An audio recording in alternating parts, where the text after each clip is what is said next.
திமுக கூட்டணியில் எங்களுக்கு எத்தனை தொகுதி, அதுக்கு பிறகு எந்தெந்த தொகுதி என்று பின்னாடி அறிவிப்பார்கள்.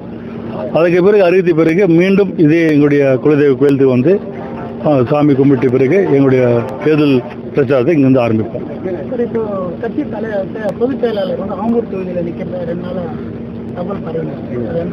நானும் கேள்விப்பட்டேன். இன்னைக்கு காலைல வந்து இன்னைக்கு ஆம்பூரில் நடந்த ரம்ஜான் தொழுகையில் வந்து எனக்கு அழைப்பு கொடுத்தாங்க. ஏன்னா நான் படித்தது வந்து எல்லாமே ஆம்பூரில் நான் படித்தது. நிறைய இஸ்லாமிய நண்பர்கள் எனக்கு இருக்காங்க. எனக்கு எப்பவுமே வந்து இந்த ரம்ஜானில் நான் வந்து எப்பவுமே கலந்துப்பேன். இந்த வாட்டி வந்து இது எலெக்ஷன்ன்றதுனால கலந்துக்கிறது கொஞ்சம் ஒரு முக்கியமாக மாறி இருக்கு. அதுவும் நான் வந்து ராஜ்யசபா எம்பி ஆன பிறகு அங்கே இருக்கின்ற இஸ்லாமிய நண்பர்களுக்கு ரொம்ப சந்தோஷம். அதெல்லாம் அழைத்தாங்க, அதில் நான் கலந்துருக்கானு. இன்னும் 2 வாரத்தில் உங்களுக்கே தெரியும் எந்தெந்த தேமுதிக எத்தனை தொகுதி, எந்தெந்த தொகுதின்னு. அது பிறகு எங்களுடைய பொதுச்செயலர் கண்டிப்பாக வேட்பாளர் யாருன்னு அறிவிப்பார்கள். தெரியல, அதாவது எங்கள் கேள்வி இல்லையா. திமுகவுடைய கூட்டணியில் எத்தனை தொகுதி, என்னென்ன தொகுதி என்று பின்னாடி தெரிஞ்ச பிறகுதான் நம்ம சொல்ல முடியும். தெரியல, அதாவது பேசிய பிறகுதான் சொல்லப்படும். திமுக வந்து கூட்டணியில் இருக்கும்போது எலெக்ஷன் டைம்ல வந்து பார்த்தீங்கன்னா அவங்களுடைய தொகுதி வந்து அந்த மாதிரி ஏதாவது உங்க கட்சிக்கு ஏதாவது அந்த மாதிரி வாய்ப்பு இருக்கு? இல்லை, அதெல்லாம் கிடையாது. அதெல்லாம் பேசி முடிச்சாச்சு. எல்லாம் இது வந்து ஒருவர்கள் வந்து சிசிகா கன்வீன்ஸில் பேசி முடிச்ச போய் தேமுதிகவை கூடுவாங்க. அப்போ நாங்கள் கண்டிப்பாக பேசி போனோம்.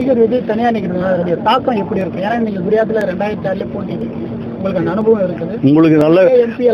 உங்களுக்கு என்னை விட உங்களுக்கு நல்லாவே தெரியும். ஏன்னா 2006 இதே குடியாத்தில் நான் போட்டி போடும்போது உங்களுக்கு எல்லாம் தெரிஞ்சிருக்கும்.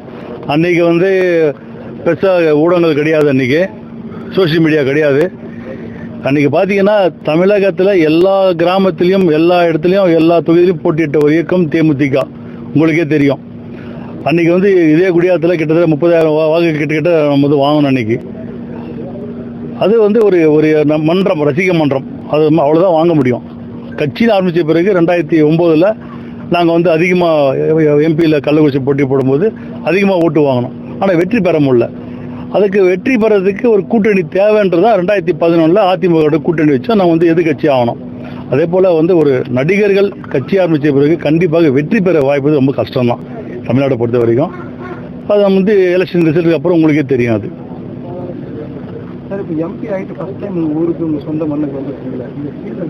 ரொம்ப சந்தோஷமா இருக்கு. இது சொல்லணுமா?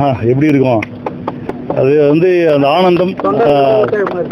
எங்கள் மண்ணில் எங்கள் சாமி கும்பிட்டு எனக்கு சந்தோஷத்தை இன்றைக்கி வந்து எங்களோட கட்சி தொண்டர்கள் கூட, என்னுடைய நண்பர்கள் கூட, எங்கள் சொந்தங்கள் கூட வந்து கண்டிப்பாக அவங்க கூட இருந்து அந்த சந்தோஷத்தை கண்டிப்பாக அவங்க கூட செலிப்ரேஷன் பண்ணுவேன் நான்.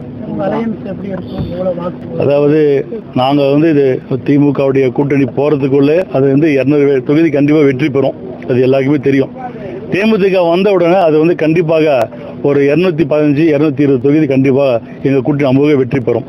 அந்த நம்பிக்கை எனக்கு உண்டு. எனக்கு தமிழகத்தில் புதிய கூட்டணி உருவாக்கி ராமதாஸ், சசிகலா, அது உங்களுக்கு வாழ்த்துக்கள். அவங்களுக்கு நன்றி.